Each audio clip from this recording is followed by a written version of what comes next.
आदाब, JKLH live के साथ मैं हूं मुनज़्ज़ा शाह और अब खबरें तफसील से। नेशनल कॉन्फ्रेंस के सदर डॉक्टर फारूक अब्दुल्ला ने जम्मू में पार्टी दफ्तर का दौरा किया और पार्टी कायदीन के वफूद से मुलाकात की। ताहम डॉक्टर फारूक अब्दुल्ला ने मीडिया से बात करने से इनकार कर दिया। पार्टी के सीनियर लीडर सुरेंद्र चौधरी ने कहा कि आज डॉक्टर फारूक अब्दुल्ला ने अपने लीडरों और कारकुनों से कहा कि बीजेपी बल्दियाती और पंचायती इंतखाबात के बारे में जो भी कहती है, मगर उन्हें हर आने वाले इंतखाबात के लिए तैयार रहने की जरूरत है और इसके लिए जम्मू कश्मीर के हर कोने कोने में लोगों तक पहुंचना है।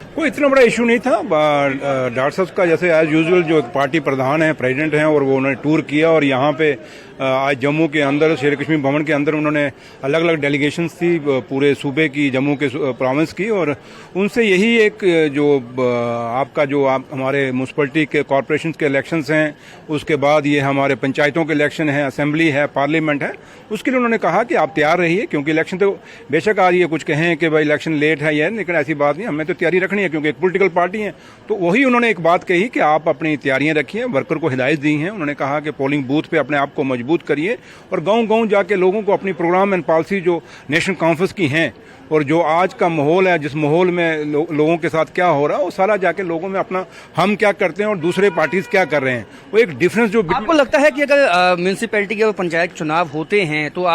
जो एज है वो आपको मिलेगा, और जो कई मुद्दे ऐसे हैं, स्मार्ट मीटर है, टोल प्लाजा है और उसके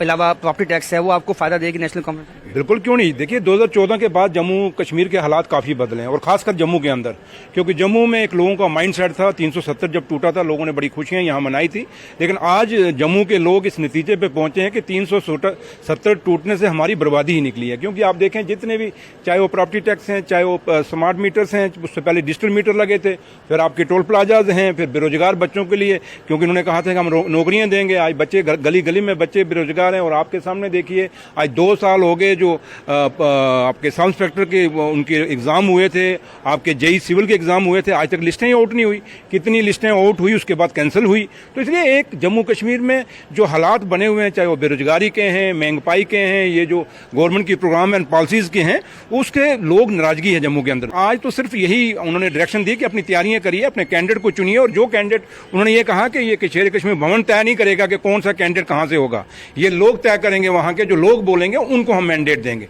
तो ये चीजों पर वहां यहाँ पे एक डिस्कशन हुई है।